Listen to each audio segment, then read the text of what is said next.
kabar Anda di hari ini? Senang sekali saya Cynthia Delima dan Berita Papua hari ini. Kami dapat kembali menjumpai Anda dengan sejumlah informasi penting dan menarik yang akan kami hadirkan untuk Anda. Dan berikut kami hadirkan 3 di antaranya.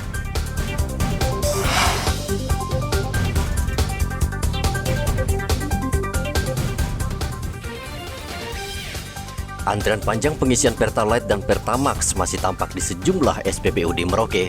Polisi lakukan penyelidikan. Polda Papua dan KPU gelar simulasi pengamanan pemilu 2024. Pasar murah yang digelar Pemkab Mimika diserbu warga.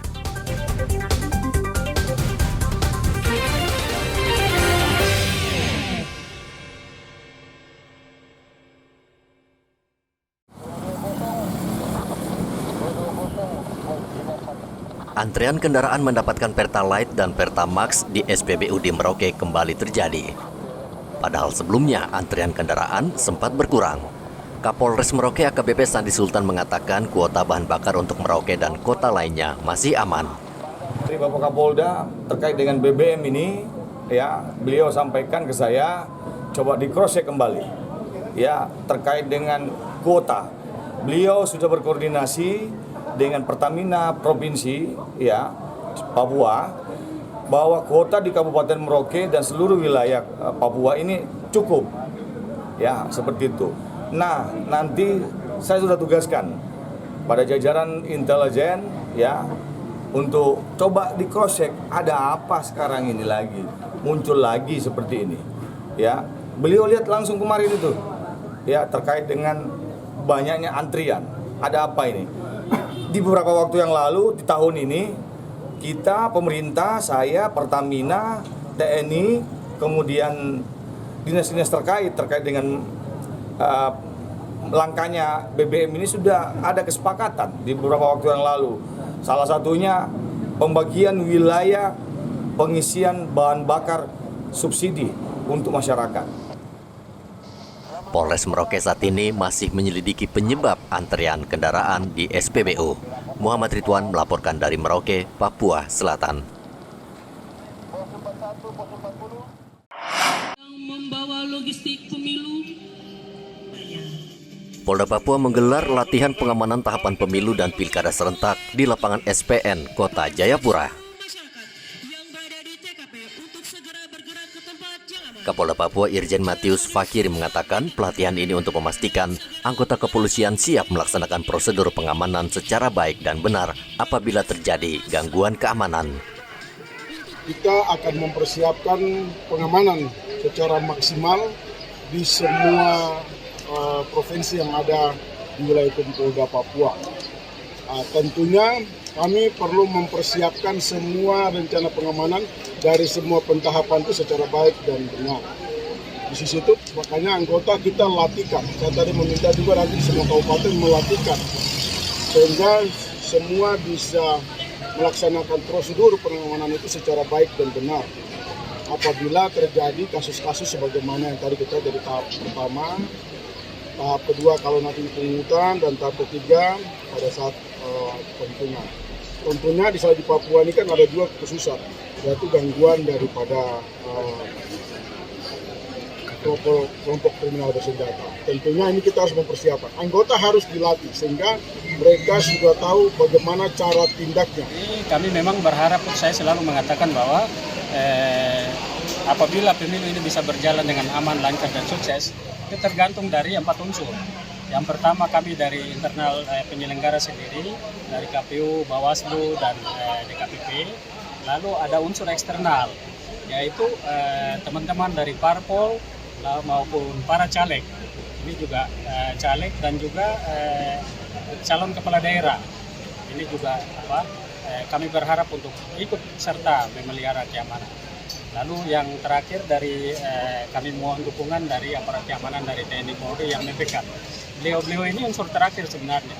Yang paling pokok adalah kami dari penyelenggara dan peserta pemilu. KPU Provinsi Papua memastikan tahapan pemilu saat ini sudah mulai berjalan dan meminta dukungan kepolisian untuk membantu seluruh tahapan hingga pendistribusian logistik pemilu. Arthur melaporkan dari kota Jayapura, Papua.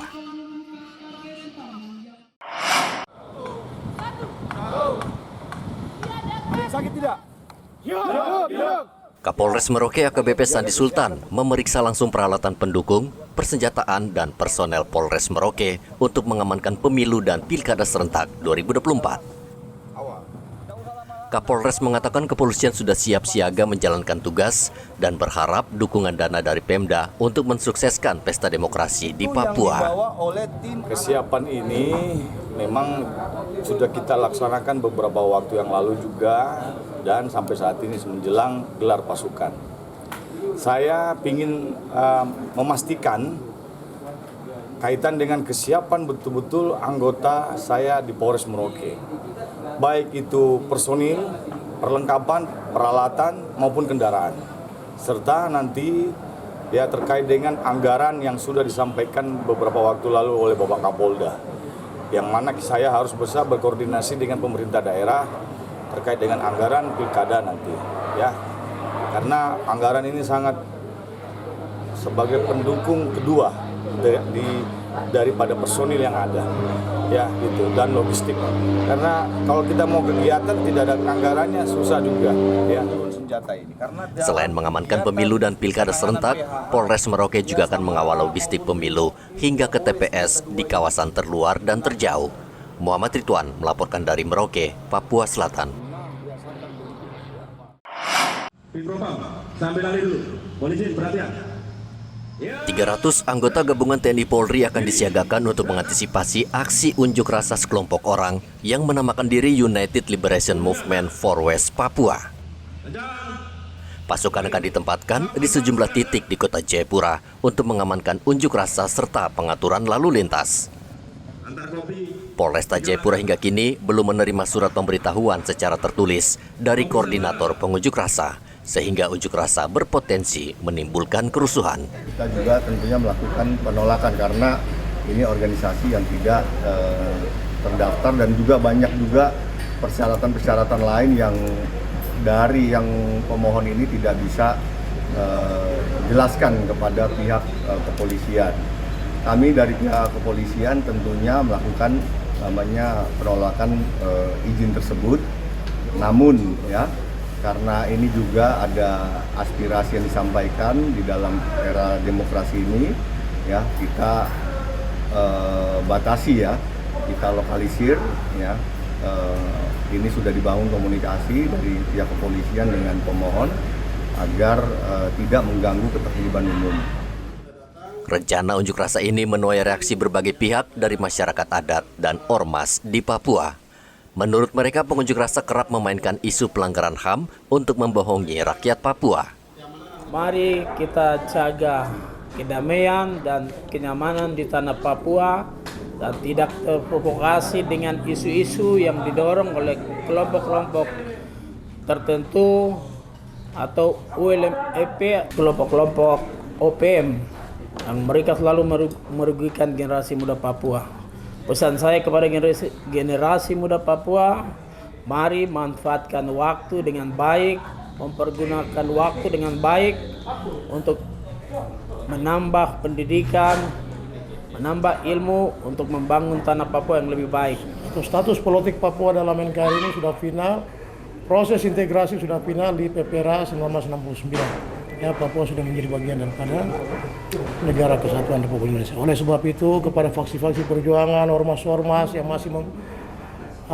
masih menyuarakan atau masih melakukan pergerakan-pergerakan dalam rangka mempersoalkan status Papua dalam NKRI atau proses integrasi Papua masih menjadi bagian daripada NKRI, saya kira sudah bukan saatnya.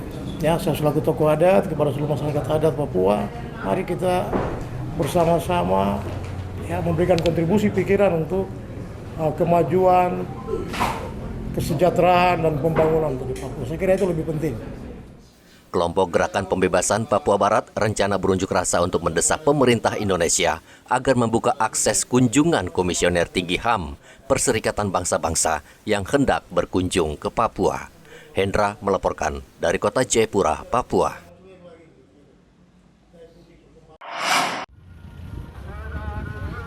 Warga Mimika berbondong-bondong mendatangi pasar murah yang digelar di halaman kantor Bupati Mimika selama 1 hari. Warga memborong berbagai kebutuhan pokok mulai dari beras, telur ayam, bawang, dan berbagai hasil kebun dengan harga yang murah. Pasar murah digelar Pemda Mimika dalam rangka Hari Pangan Sedunia. Warga memburu beras premium dan SPHP karena harga beras di pasaran saat ini masih tinggi. Namun pembelian dibatasi. Untuk beras jenis premium, warga diperbolehkan membeli hanya 1 karung seharga Rp117.000. Sedangkan untuk beras SPHP dibatasi 2 karung dengan ukuran 5 kg dengan harga Rp54.000 per karung.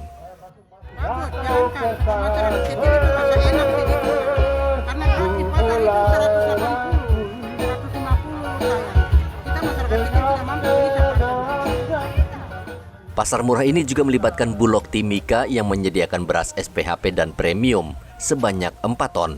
Selain itu, di pasar ini juga disediakan minyak goreng sebanyak 2.000 liter dan 1 ton gula pasir dengan harga yang murah dibanding di pasaran. Yang kami sediakan beras SPHP sebanyak 4 ton dan beras komersil sebanyak 4 ton.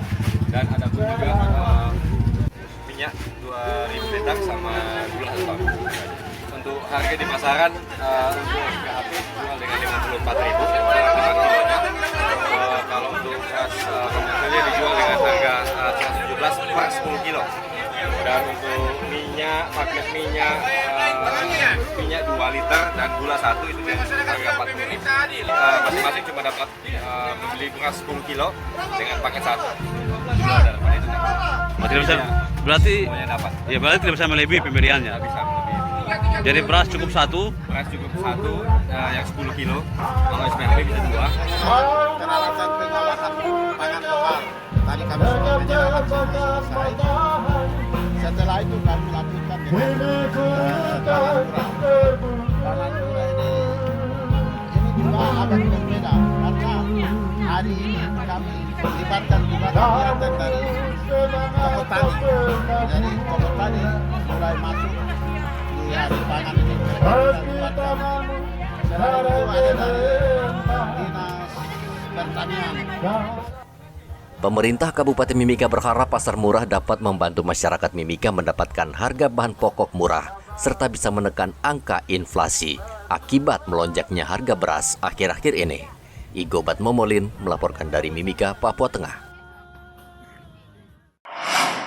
Yang dekat silakan merapat, yang rapat silakan membeli. Pasar murah juga digelar Pemda Merauke di warung pangan di Jalan Mandala, Merauke. Kesempatan ini dimanfaatkan masyarakat, khususnya ibu rumah tangga untuk membeli beras, gula, telur, hingga bawang yang harganya dijual lebih murah dibanding di pasaran.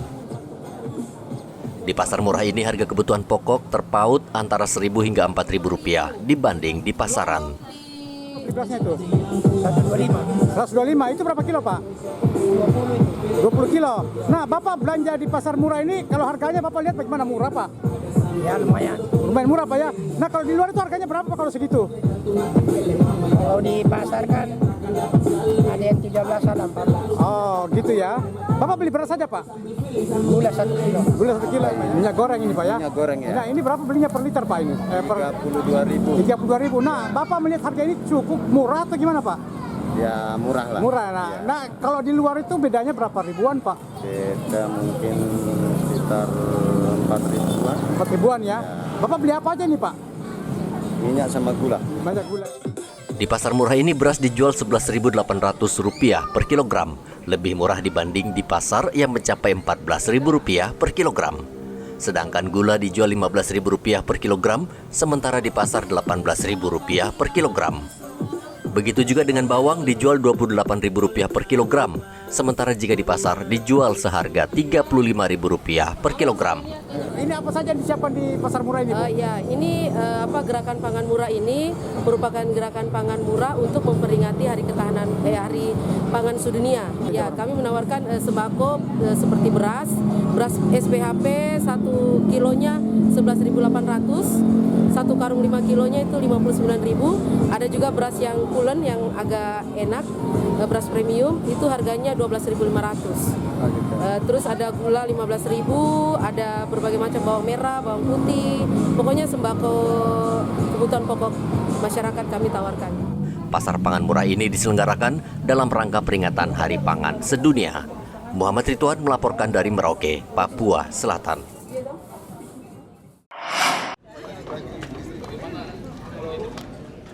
Pemerintah Kota Jayapura memberikan bantuan 3 unit kapal penangkap ikan bagi nelayan di Jayapura agar hidup mereka lebih sejahtera. Selain 3 unit kapal, pemerintah juga memberikan alat tangkap, navigasi, dan sarana keselamatan serta bantuan ribuan bibit ikan kepada pelaku usaha perikanan. Bantuan hibah ini diserahkan penjabat Wali Kota Jayapura Frans PK di Dermaga Polairut Polda Papua, Jayapura. Bantuan bersumber dari anggaran dana alokasi khusus dan dana otonomi khusus Papua tahun 2023 senilai 8,9 miliar rupiah. Penjabat Wali Kota Jayapura Frans PK berharap bantuan kapal ini bisa dimanfaatkan dengan baik untuk meningkatkan rumah tangga perikanan sehingga bisa mensejahterakan nelayan. Semoga memberi manfaat dan berdampak untuk memperbaiki ekonomi dan juga memperbaiki gizi keluarga, berdampak pertumbuhan ekonomi dan juga memenuhi kebutuhan ikan di Kota Jayapura. Kita di Kota Jayapura semuanya pasti ingin memakan ikan yang segar, padahal juga ada ikan beku, kustori. Karena itu sosialisasi terhadap ini penting. Ketika ikan kita mengalami kelangkaan,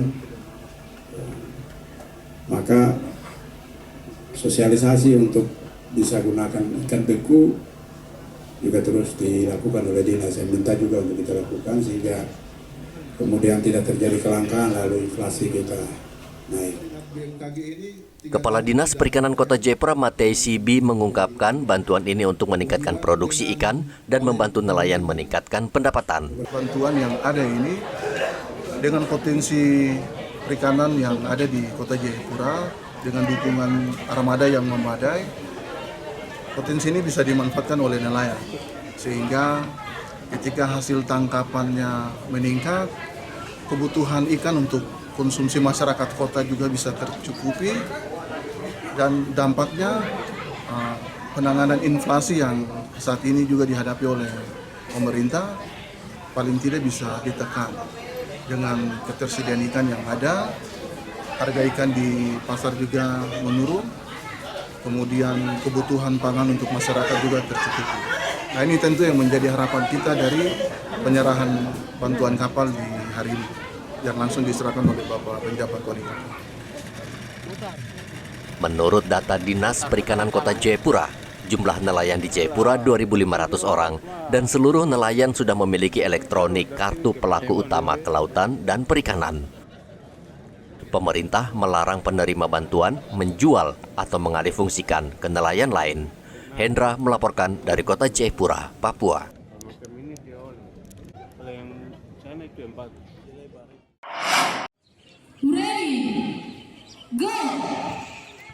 Pemerintah Kabupaten Mimika menggelar kejuaraan panjat tebing Bupati Cup 2023 yang diikuti 125 atlet. Kejuaraan dilangsungkan di venue panjat tebing Timika di Jalan Poros SP2 dan SP5, Distrik Mimika Baru, Kabupaten Mimika, Papua Tengah. Seluruh atlet dari sejumlah sekolah di Timika dan klub panjat tebing yang tergabung Federasi Panjat Tebing Indonesia. Kejuaraan ini mempertandingkan 3 kategori yakni Speed Klasik untuk tingkat SD, SMP, kemudian kategori Speed World Record untuk tingkat SMA, SMK, dan umum, serta kategori Lead untuk SD, SMP, SMA, dan umum. Yang terdiri dari 125 peserta yang terdiri dari SD, SMP, SMA, dan umum. Umum ini dari klub atau dari mahasiswa. Kita masuk ke kelas umum. Jadi ada 6 SD, ada 7 SMP, ada 9 SMA, dan ada 6 klub umum yang mengikuti kompetisi ini. Kategori kita yang kita tandingkan ini Speed Klasik, speed WR atau world record yang internasional itu, kemudian lead untuk SD, SMP, SMA dan umum. Targetnya tetap kita akan mencari atlet yang terbaik, apalagi kita akan dapat jatah WL. Jadi targetnya sambil kita menyiapkan atlet, sambil kita nanti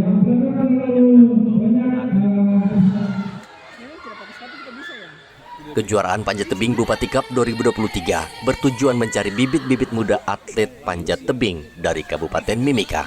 Dalam kejuaraan ini, total hadiah yang diperebutkan mencapai 113 juta rupiah. Igo Batmomolin melaporkan dari Mimika, Papua Tengah.